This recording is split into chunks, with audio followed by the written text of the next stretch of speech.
solo por normas, sino va a estar constituido también por instituciones, por sujetos procesales y los derechos y las obligaciones que estos desempeñan, como les digo, para la aplicación de la ley penal al caso concreto. Generalmente se habla de dos sistemas procesales históricos que se han venido dando en el tiempo, que son el sistema acusatorio puro y el sistema inquisitivo puro. El más antiguo, el que primero aparece en la historia, es el sistema acusatorio puro, que es el propio de las comunidades. Es decir, cuando el hombre empieza a vivir, se empieza a relacionar en comunidades. Y las comunidades, en caso de conflictos, lo que buscan principalmente es un derecho resarcitorio. Buscan cómo solucionar el conflicto con el menor desgaste posible. Obviamente estas comunidades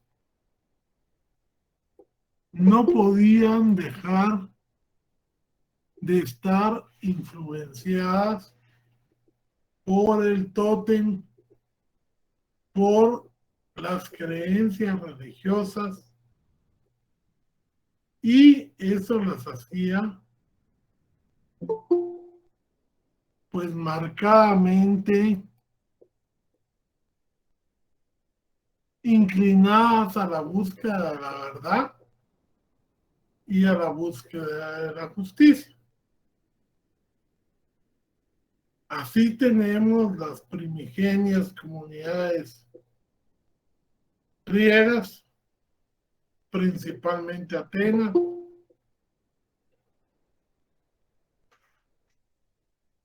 las comunidades macedónicas, las babilonias, mientras no se convertían en imperios.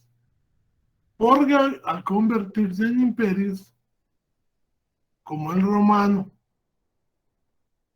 como el persa, entonces ya la política, la mística cambiaba. Entonces, en aquellas comunidades, como les decía yo, las más representativas son las germánicas de los godos, visigodos, algunos pueblos turcos que inclusive derrotaron a la Roma de Bizancio y de Constantinopla. El proceso era público, era oral y era adversativo. Es decir, pasaba desde las discusiones de los representantes de las partes a los enfrentamientos inclusive entre los representantes de las familias, porque la familia que habría sufrido una pérdida, un ataque, tenía el derecho a cobrar venganza contra la otra. Obviamente siempre había la posibilidad de una composición, de una buce, se decía en el derecho germánico, para evitar el ejercicio de esta venganza. Y entonces, a veces la conciliación era el medio más adecuado para resolver los conflictos y el que más permitía resarcir a la víctima. En aquella época no se pensaba en prisiones, no se pensaba en pena de muerte. La pena máxima era el exilio. Y para delitos, pues marcadamente trascendentes para la comunidad. Todavía hoy vemos que comunidades ancestrales como las que viven en Guatemala siguen aplicando el denominado derecho maya o derecho ancestral. Y obviamente el que se somete a ese derecho y lo paga no puede volvérsele a someter por el mismo hecho en el sistema ladino. Y entonces mucha gente piensa que las penas, aunque sean físicas, pues son preferibles al calvario de estar preso en una de las prisiones civilizadas del sistema ladino. Y así hemos visto cómo se ejecutan penas muchas veces simbólicas, como el quitarle el cabello a las mujeres o los latigazos por las mismas víctimas a los ofensores. Pero eso es parte de una justicia que nosotros todavía no alcanzamos a comprender, porque desde la época de la conquista, parte de la culturalización fue precisamente la imposición y los castigos del país que nos vino a colonizar con fuego y espada, que inclusive nos cambió creencias religiosas, nos truncó el desarrollo científico y lógicamente esto pues vino a coartar nuestra posibilidad de alcanzar logros como distintas civilizaciones. Entonces decíamos, en el mundo entero, donde sí se desarrollaron, el primer sistema fue el acusatorio. Como les decía yo, este sistema estaba basado mucho en creencias religiosas y por eso se llamaban a los juicios religiosos ordalías. Las ordalías eran pruebas a los que se sometía el sindicado y de salir vencedor se le tenía por absuelto. La más conocida era la ordalía del hierro caliente, que consistía en que él agarraba un hierro al rojo vivo y si lo podía sostener durante determinado tiempo, se le consideraba inocente. Habían distintas clases, habían algunas que realmente eran una condena a muerte anticipada por someterse a hundirse en ollas de agua hirviendo, que lógicamente iban a matarlo por calor. Y había una especialmente resaltada en los libros, que era una ordalía vikinga. Y en esa ordalía vikinga se embriagaba al marido posiblemente engañado, posiblemente traicionado, y a la esposa supuestamente infiel se le ponía sujeta a una tabla y se ponía a girar. Se le daban 5 hachas al marido y él se las tenía que lanzar a la mujer. La premisa era que si la mujer había cometido algún tipo de infidelidad,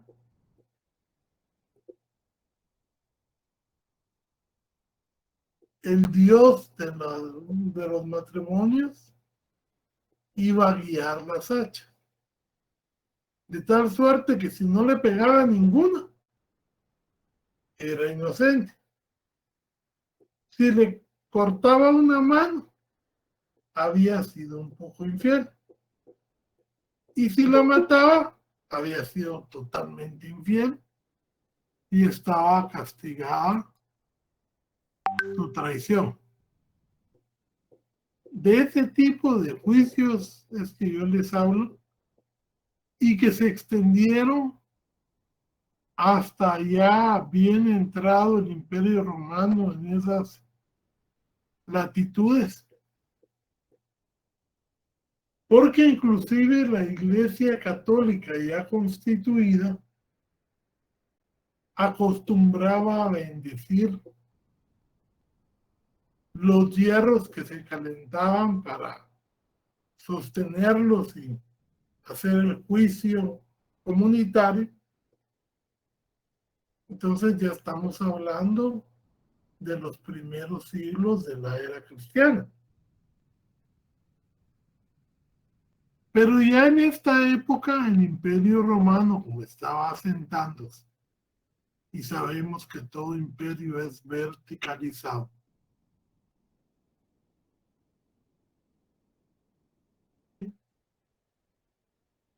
se centraban las 3 funciones del Estado. El rey legislaba, el rey juzgaba y el rey ejecutaba. Este sistema inquisitivo poco a poco se iba nutriendo también de la filosofía escolástica y de los principios y de los avances del derecho clerical.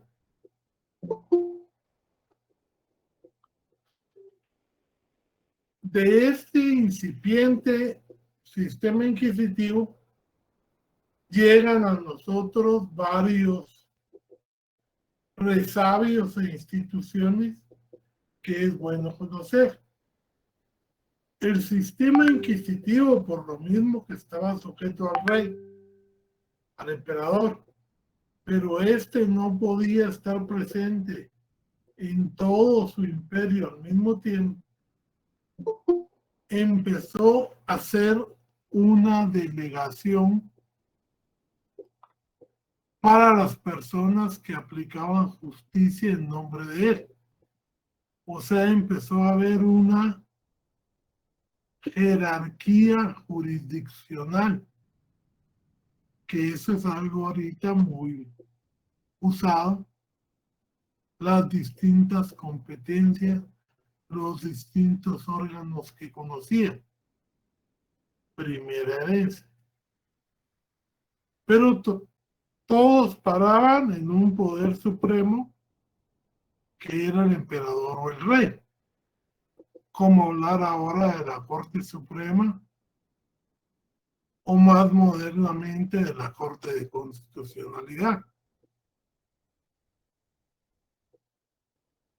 Y por eso inclusive la frasecita esa de la Corte Celestial por CC, pero es como quien dice la última autoridad. Y esto viene del Imperio Romano. Entonces, como toda la autoridad era en nombre del Estado y el Estado era el rey, era secreto, era escrito y no contradictorio. ¿Por qué? Porque cualquier decisión que tomara una autoridad que no fuera el emperador podía ser revocada por este. Y para que él se enterara qué había pasado, se daban por escrito, para que él, su personal, se lo pudiera informar después de haber leído. Con lo cual también viene una institución muy importante que inclusive la contiene la Convención Americana de Derechos Humanos, que es el recurso de apelación, la segunda instancia. Y entonces el emperador podría confirmar, modificar, revocar o anular lo actuado. No se olviden que como la justicia era en nombre del rey, todos los bienes que se confiscaban a los procesados que tenían que pagar los costos de su proceso, también entraba al fondo común de la tesorería real. Y de ahí que muchos procesos realmente iban dirigidos contra los grandes señores para lograr grandes beneficios. Conforme evoluciona esto, y habían dos fueros, el fuero terrenal y el fuero religioso. A los papas, que eran la autoridad máxima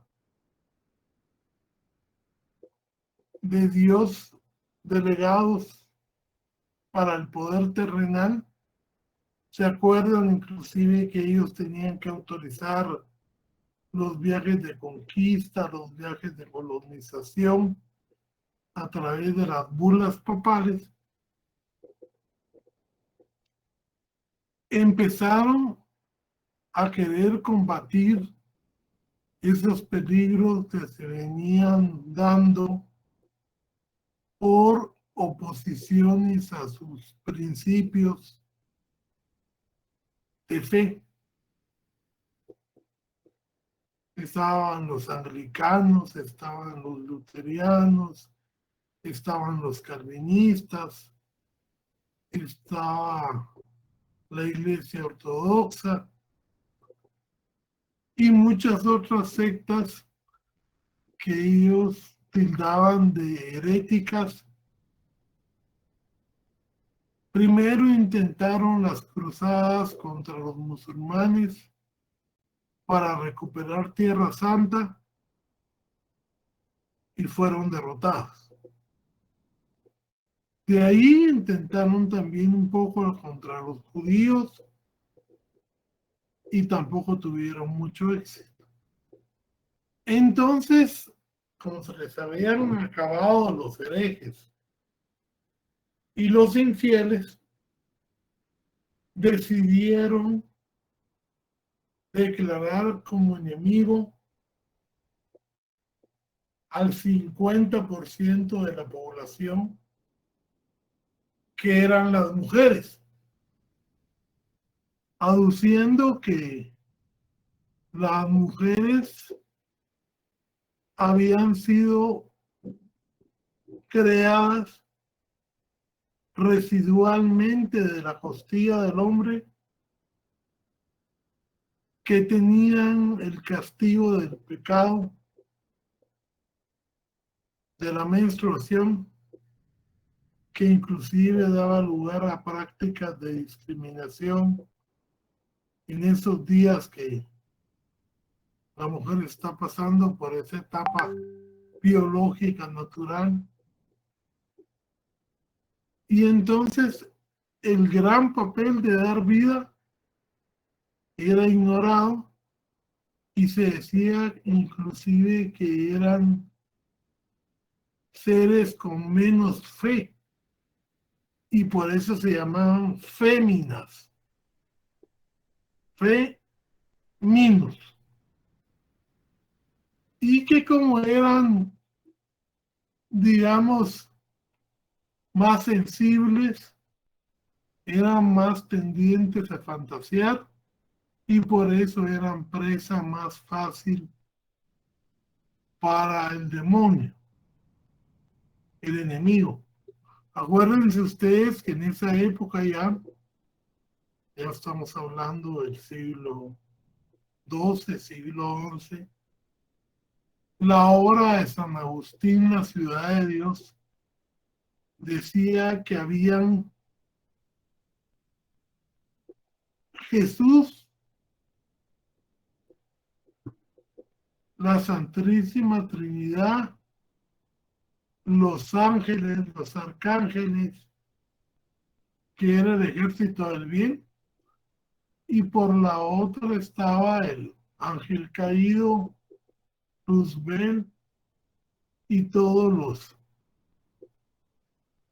ángeles que lo seguían, y que entonces siempre el mal estaba tentando al bien, y que las mujeres eran un campo idóneo para esto.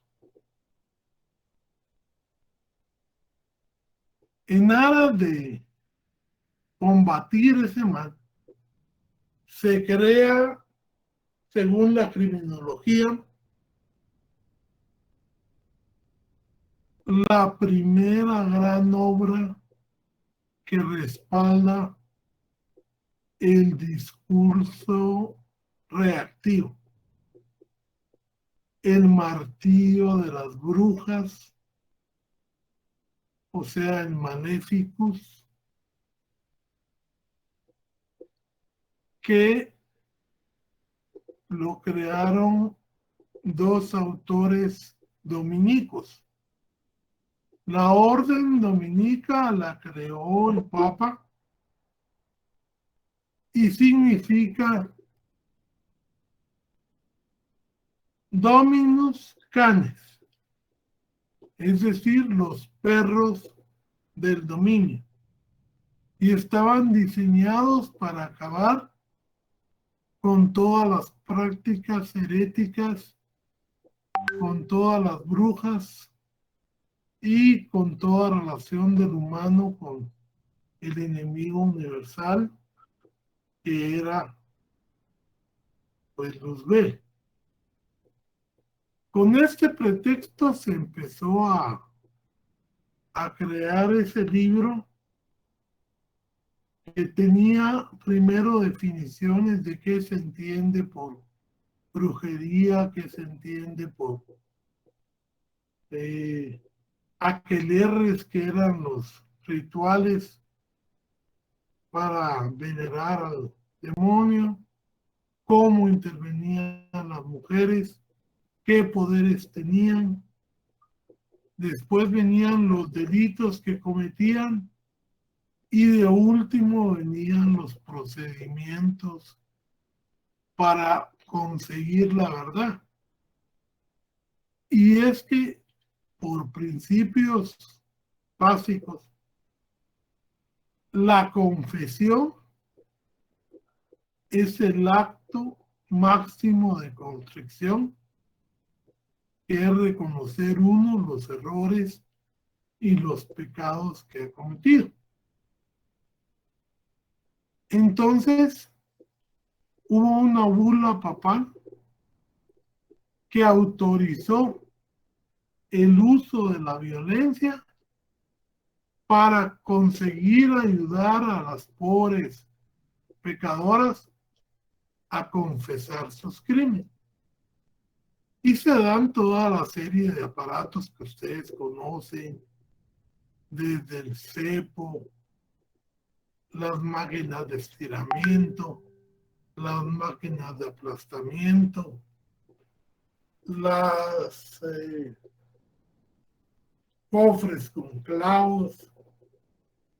Y entonces la bruja o se moría producto de la tortura, o mejor confesaba, y al confesar daba nombres primero a todas las enemigas o todas las que le cayeran mal, después a las amigas y de ahí hasta la familia, porque con tal de poder librarse la tortura, y cada una de esas que ella delataba era perseguida por la iglesia, confiscados los bienes que tuviera y sometida al mismo procedimiento, lo cual era un negocio muy rentable. Pero el problema está en que esto no se quedó solo a nivel de brujas. Los juzgados civiles y penales implementaron este sistema también, lo penal máximamente. Y entonces el sistema inquisitivo penal ya se conformó con una jerarquía jurisdiccional donde la máxima autoridad era el rey, donde él había confiscado el conflicto penal y la víctima había sido desplazada y olvidada, solo quedaba como sujeto de prueba, donde el procesado era un objeto de prueba más que un sujeto procesal. El sistema acusatorio se caracteriza por que las funciones están concentradas en el juez. El sistema de valoración de la prueba era el de la sana crítica razonada, y ahí habían documentos que hacían plena prueba, como hoy en día todavía se mantienen los documentos públicos, los redactados por notario, la confesión de parte, ya sea simple o calificada, los testigos contestes, quienes no se admiten como testigos. Todo ese sistema de reglas está vigente todavía en países como el nuestro, del sistema continental, y nosotros tuvimos ese código en vigencia hasta el año 94. Y por eso la estructura de la que nosotros partimos en el 94 era tribunales penales, un ministerio público que no eran independientes y no estaba junto con la Procuraduría de la Nación y la Consultoría del Estado, sin sistema de defensa pública individual, sino que la defensa la llevábamos los estudiantes, con el agravante de que si no se abría juicio, el caso no nos contaba y donde el sistema de ejecución de la pena estaba a cargo de la administración pública vía la dirección del sistema general del sistema penitenciario. Por eso es que con el nuevo sistema, que es el que tenemos, realmente se dice que hubo un cambio de sistema, del sistema inquisitivo reformado al acusatorio formal, que es el que tenemos. Y entonces dijimos que entre los grandes cambios es que se da por primera vez la división de funciones, se crea mediante una reforma constitucional una fiscalía que supuestamente debía ser independiente del presidente y estar investigando, haciendo su función de acuerdo a los principios reales. Se crea un instituto de la defensa pública, posteriormente se crea el INASIF, ahorita ya hay hasta un instituto de víctimas para defender a las grandes olvidadas que fueron las víctimas, y que en el 2007 y en el 2011, con las convenciones de Bangkok, se les intenta dar más derechos y ver por su realmente resarcimiento integral. Vimos que nuestro código también tiene 5 procesos: el proceso común, ordinario, que es el que donde se conocen y se ventilan, se tramitan la mayor cantidad de delitos. Vemos que hay un proceso para delitos de acción privada. También vemos que hay un proceso especial para la imposición de medidas de seguridad cuando el delincuente es inimputable o durante el proceso pasa a ser inimputable. También vemos que hay un proceso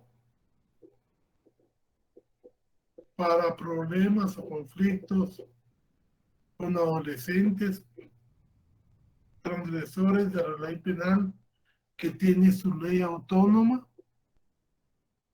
En el código, como vimos, está también el proceso de averiguación especial, el proceso abreviado, que son parte de los procesos específicos que contemplan nuestro código, que la doctrina ha hablado de 4 etapas: la preparatoria, la intermedia, la del debate y la de las impugnaciones.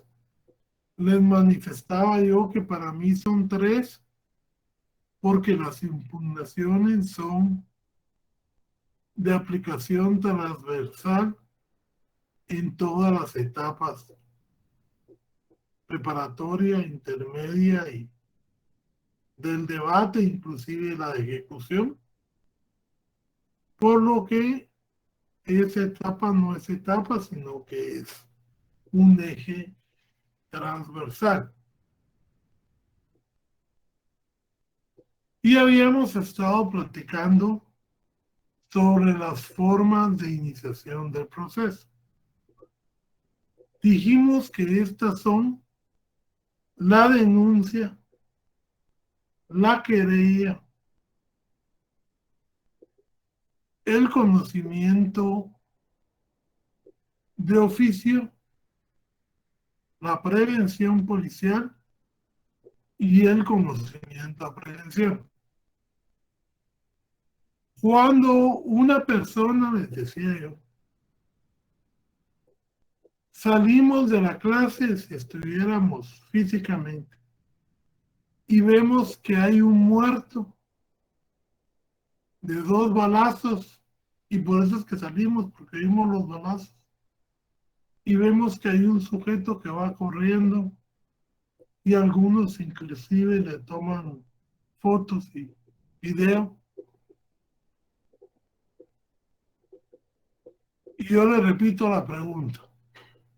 Si todos nos vamos a la casa y no reportamos eso, cometemos delito.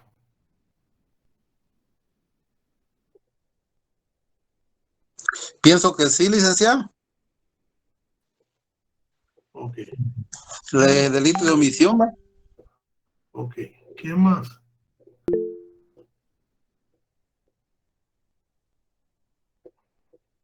Yo creería que el que comete omisión es el que es funcionario público, no el ciudadano común, me parece. Ok. Muy bien, don José Antonio.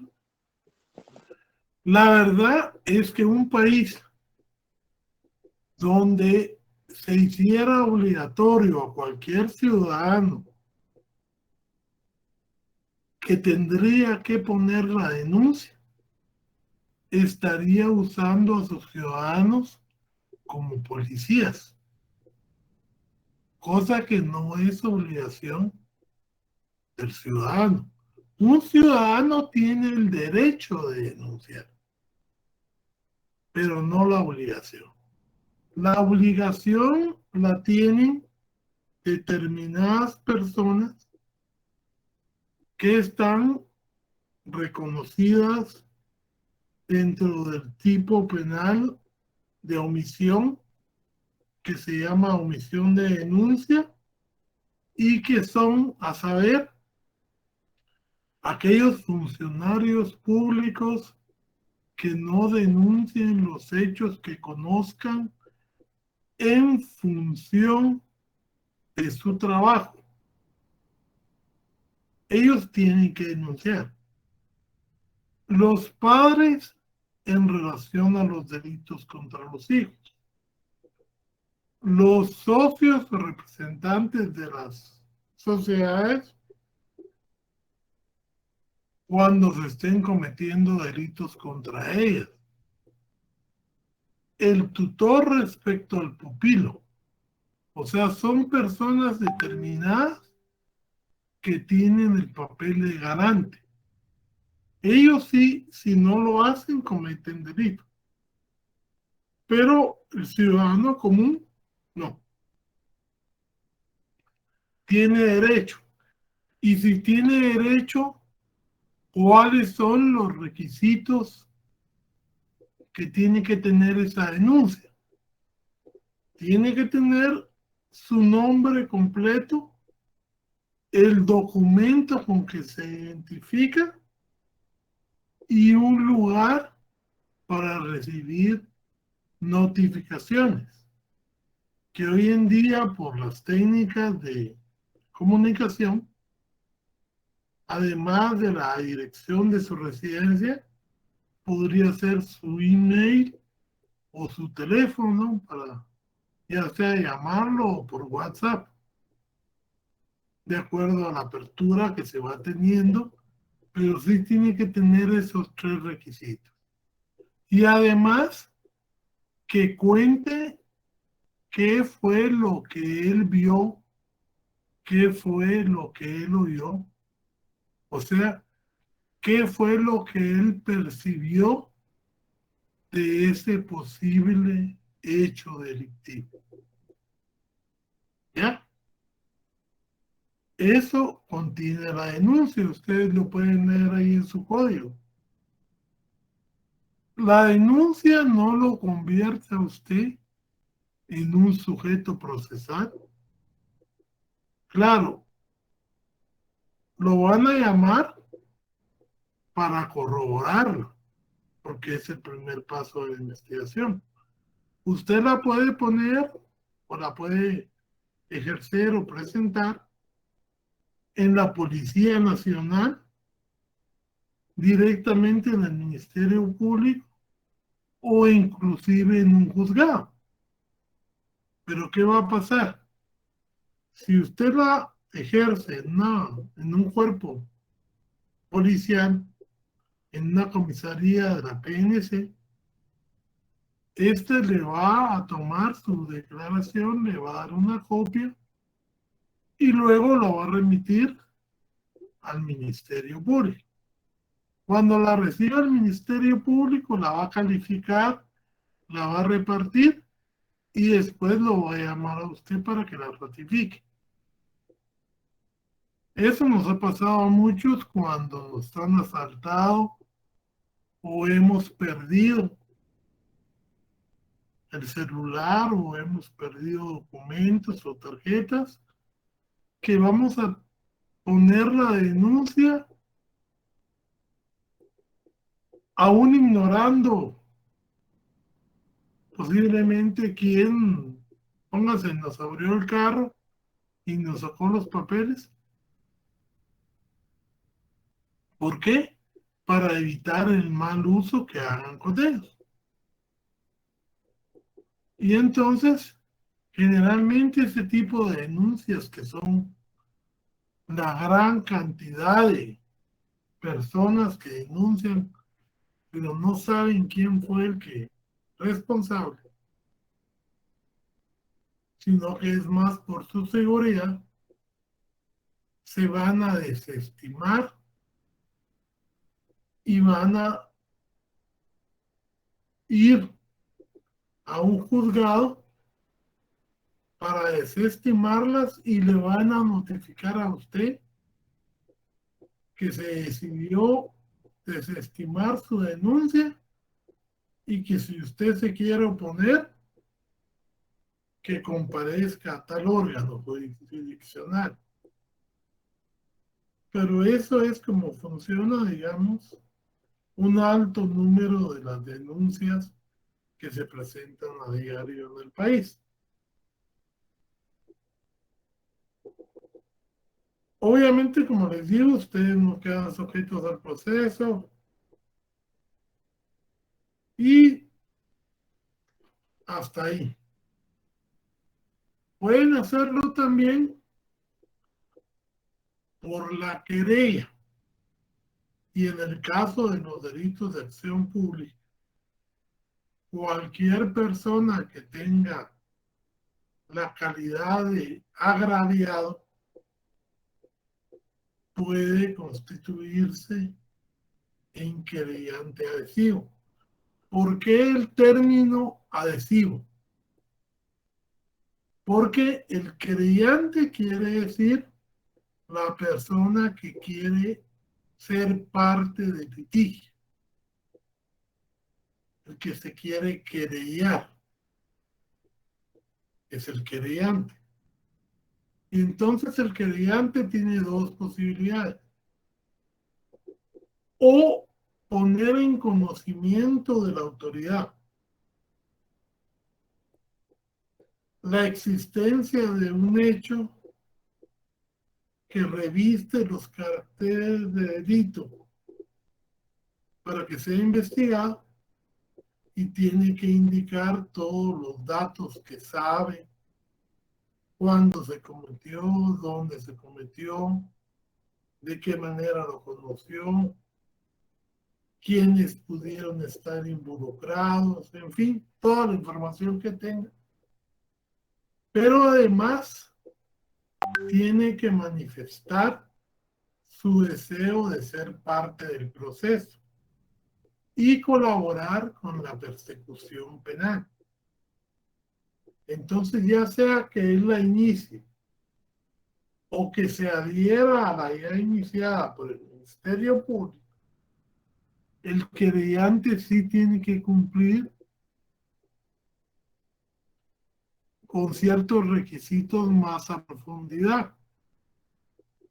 Va a estar todos sus datos, va a estar su documento de identificación, va a tener que comprobar su interés para ser querellante, o sea, su calidad de agraviado, y obviamente, aunque no se exige, siendo una persona no conocedora del derecho, generalmente se va a asociar de un abogado director y procurador, y va a estar presente en todas las diligencias de prueba y en todos los actos que ese proceso implique.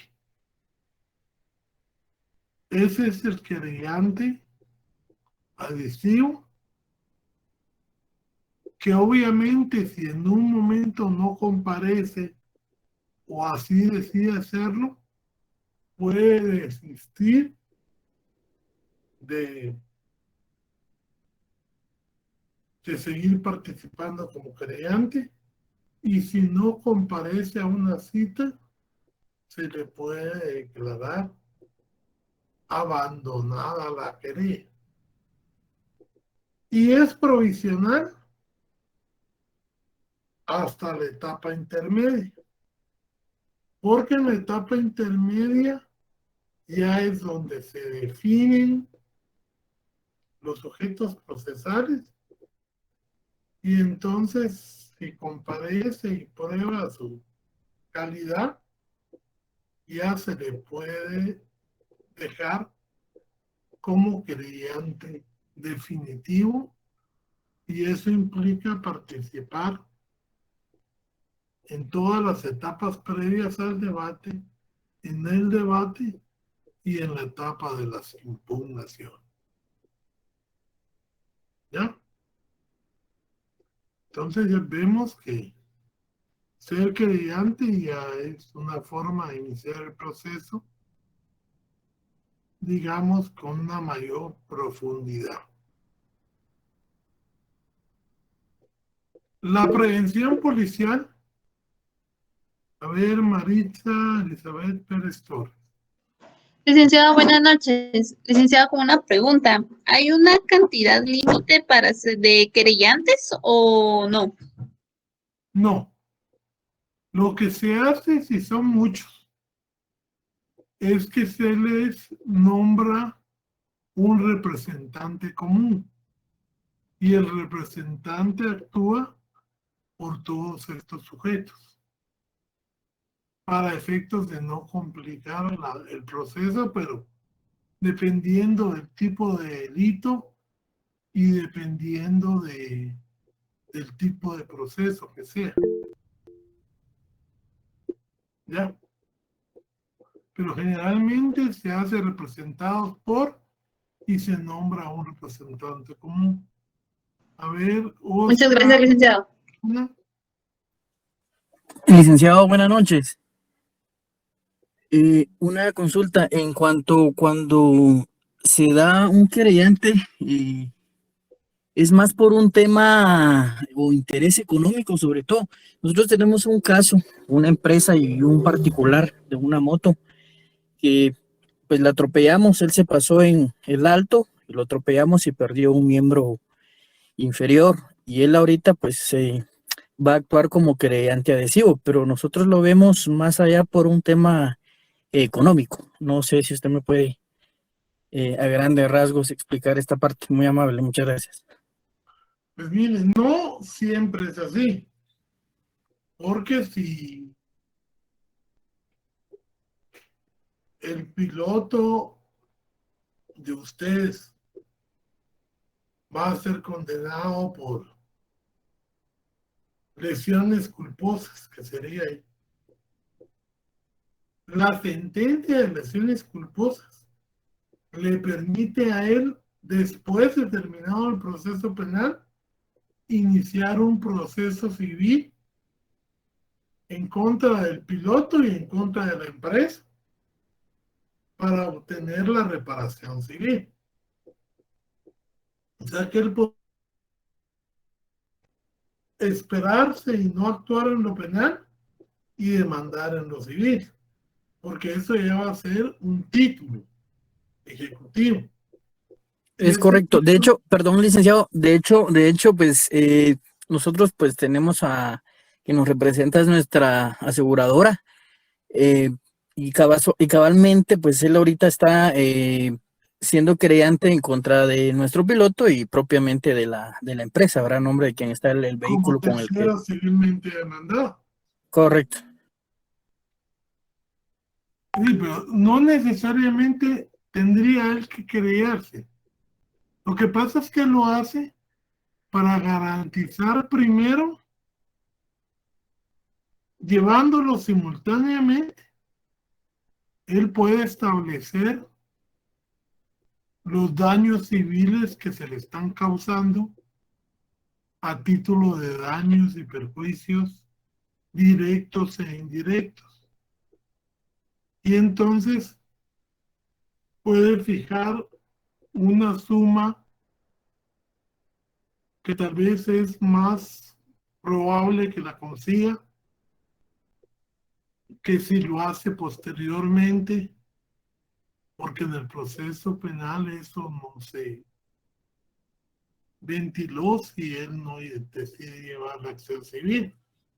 Y tan es así que el Ministerio Público, cuando las personas son de notoria eh, falta de recursos, está obligado a llevar la acción civil en nombre de ellos. ¿Ya? Es correcto, licenciado. De hecho, pues él está pidiendo una suma, eh, a grosso modo, de 90,000 quetzales.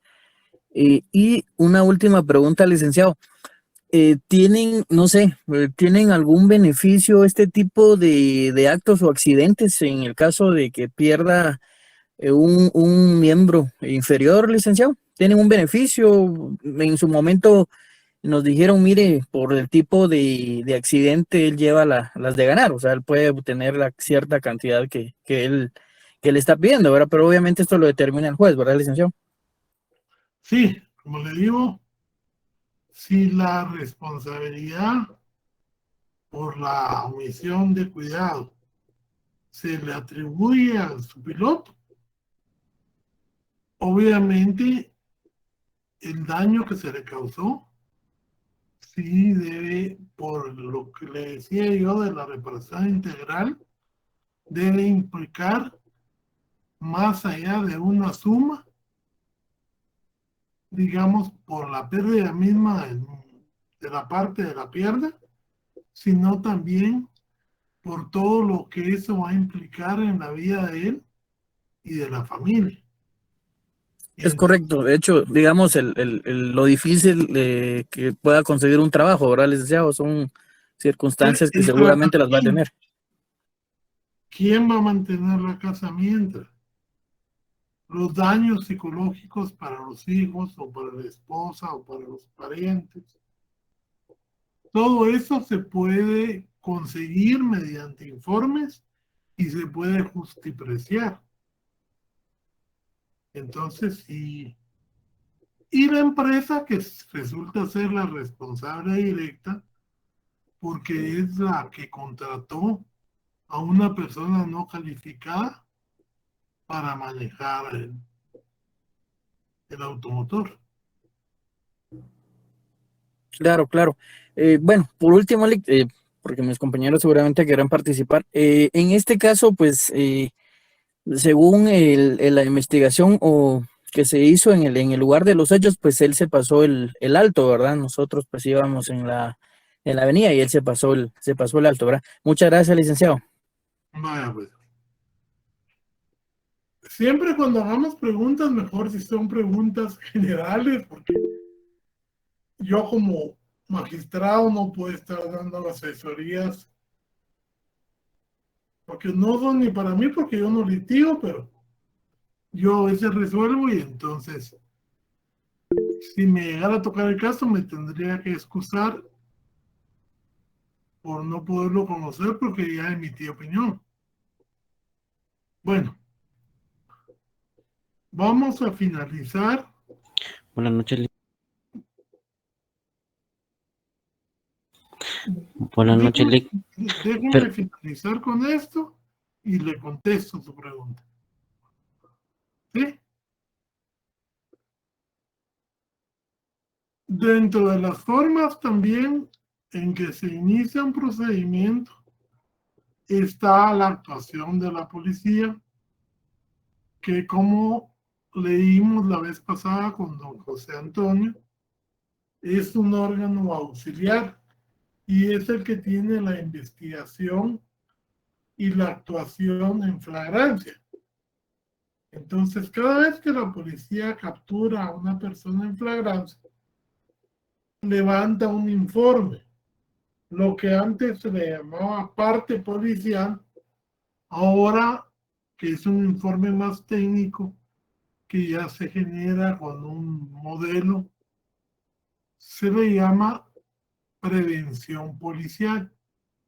Entonces, cualquier actuación de intervención de la policía en un hecho que revista caracteres de delito, se va a estar informando al juez, no, primeramente al Ministerio Público,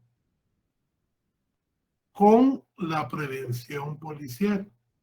Y por eso es que la policía trabaja muy en coordinación con las agencias municipales, distritales o especiales de turno, dependiendo del tipo de delito que se trate. Y la policía también tiene sus propias unidades, especializadas para cada delito. Entonces, la prevención policial es eso, el informe que la policía le da al órgano persecutor de los datos de un posible hecho delictivo. Y ahí también se incluyen los agentes que cubrieron esa diligencia, que son también los posibles testigos o las primeras personas a entrevistar por parte del Ministerio Público. El conocimiento prevención, ya lo habíamos hablado, es toda información que sale en periódicos, que sale en noticieros, que es en internet, o que se denuncia anónimamente a las fuerzas de seguridad y al Ministerio Público. Y estos, si lo consideran razonable, tienen que empezar a realizar una investigación que después puede generar en una prevención policial o inclusive en conocimiento de oficio por parte del Ministerio Público. Muchas gracias, nos vemos el miércoles. Y por favor, para el miércoles yo voy a subir la tarea de que me tienen que hacer de acuerdo al código y de acuerdo a sus conocimientos penales, una denuncia por cualquier delito de oficio y una querella por ese mismo delito, donde los agraviados van a ser ustedes. Entonces tienen de aquí al miércoles para hacerlas y luego subirlos en Word y subirlas a la plataforma de Classroom para tenerlas ya para el día miércoles. ¿Bien? Ahí en Classroom van a estar las instrucciones también. Ahora sí. Gracias, licenciado. Feliz noche. Feliz noche, ya terminamos. Ahora